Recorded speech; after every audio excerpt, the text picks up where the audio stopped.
एक गोपी नंद रानी यशोदा के पास आई, पास आकर के बोली, मैया मेरे घर में आज पूजा है, व्यवहारी है, मुझको गोबर ले जानो, मैं आपकी गैया को गोबर ले जाऊं। मैया बोली, गोबर भी कोई मांगवे की चीज है? अरे भैया घी मांगवे आयो करें, दूध मांगवे आयो करें, दही मांगवे आयो करें, तू गोबर मांगवे आई? अरे गोबर तो बिना पूछे ले जानो चाहिए, ले जा। जैसे ही गोबर ले जाने के लिए वो गई तो सोई ठाकुर जी आ गए छोटे से। मैया इतने कहा कियो? मैया बोली, कहा भयो तेने यहाँ को गोबर ले जावे की क्यों कह दई? मैया बोली, अरे लाला तू भी बात बनाए करे, बता गोबर ले जावे ना ले जावे में कोई अनुमति की जरूरत है? अरे ले जा रही ले जान दे, 9 लाख गैया हमारे यहाँ, इतना गोबर है कि सुमेरु पर्वत के समान पर्वत खड़ा हो जाए गोबरन को, और तू गोबर के काजे रो रहा है?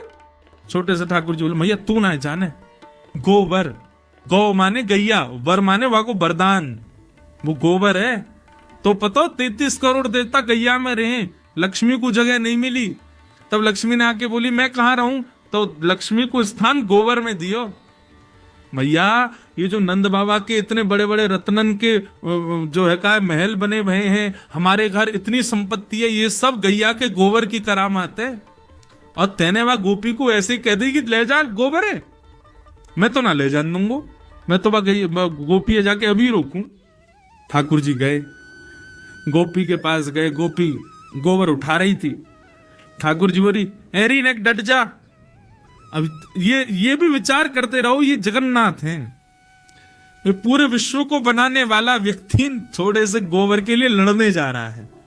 गोपी तो बोले, ए नेक डट जा, कहां ले जा रही है गोबर? बोले, नंदरानी यशोदा ने मुंह को कहिए ले जाओ गोबर है। बोले, यशोदा ने कह दी, लेकिन मैं गोपाल हूं, गैयान को असली पालक मैं हूं, मेरे बिना आज्ञा के तू नेक भी गोबर ना ले जा सके, या तो छोड़ दे यहीं पे। लाला ले जान दे, आज मेरे घर पूजा है। तो बोले, ऐसे ना लेके जाएगी, कछु दे के जा गोबर के बदले। गोपी बोली, बता कहा लेगा? बोले, जितनो गोबर लेके जाएगी उतनो लोना माखन को तोकू मुँह देनो पड़ेगो। मान तेने 1 परात गोबर धरो तो 1 माखन को लोना, 2 परात के 2 माखन के लोना, ऐसे जितनो गोबर ले जाएगी उतनो देनो पड़ेगा। गोपी बोली, ठीक है लाला, ठीक है, तो लाला तू गिनती कर, मैं लेके जा रही हूं। ठाकुर जी बोले, गिनती हम पे आवे ना है, अब क्या करें? गोपी बोली, ये तो बड़ी विचित्र बात है लाला, तो पे गिनती ना आवे तू कैसे गिनेगो? मैंने कहीं 5-6 ले गई, फिर क्या करेगो? ठाकुर जी बोले, मुंह पे ना आवे लेकिन मैया पे आवे, और मैया अभी आवेगी ना गिनती करवे, तो क्या करें? बोले, गोपी एक काम कर, तू जैसी 1 परात गोबर उठावे ना तो 1 गोबर की बिंदी मेरे माथे पे लगा दियो, फिर दूसरो गोबर उठावे से दूसरी बिंदी लगा दियो, ऐसे जितने गोबर उठावे उतनी बिंदी मेरे मुंह पे लगा दियो, फिर मैं जाके मैया तक गिनवा लूंगा और उतनो तो को बता दूंगा, उतनो माखन दे दियो। ये वो जगन्नाथ हैं जिन्होंने पूरे विश्व को बनाया, और आज यहां गोबर बेच रहे हैं और बदले में क्या ले रहे हैं? मक्खन, और वो भी मक्खन तब ले रहे हैं जब 9 लाख गैया घर में है। मतलब मक्खन की, दूध की, दही की कोई कमी नहीं है। लेकिन ये अब यहां पर आप क्या स्वीकार करोगे इस कथा में? क्या भगवान लोभी है? नहीं, प्रेमी है। इससे उस गोपी को भी सुख मिल रहा है और ठाकुर जी को भी आनंद आ रहा है। अब गोपी उठा रही है और उठा करके लाल जी के माथे पे 1 बिंदी लगा दे। अब सोचो ठाकुर जी कैसे लग रहे होंगे, हैं? सांवरे से ठाकुर जी, सिर पर मोर पंख पहने हैं, तिलक लगाए हैं, नन्हे से पीतांबरी पहने, और गोबर की बिंदी लगवा रहे हैं अपने मुख पे, गो रोचन तिलक किए। और गोपी बार बार आवे, मक्खन उठावे, 1 बिंदी और लगा जाए। और गोपी को इतना सुख लग रहा है, इतना आनंद आ रहा है ठाकुर जी को ऐसे गोबर की बिंदियों में देख के, और ठाकुर जी बिल्कुल सीरियस होके देख रहे हैं उसको, कहीं जागा नहीं ले जाए। जैसे ही गोबर उठावे तो ए रुक, लगा बिंदी लगा, यहाँ पे वो बिंदी लगा जाए। अब बार बार बिंदी लगा के ठाकुर जी ऐसे मधुर मुस्कान पे आनंद है रहे हैं। गोपी को भी खूब आनंद आ रहा हो। सो गोपी ने अब क्या कहा कि अब की बार गोबर उठायो, और लाला बहुत भारी है ने उठवाइयो।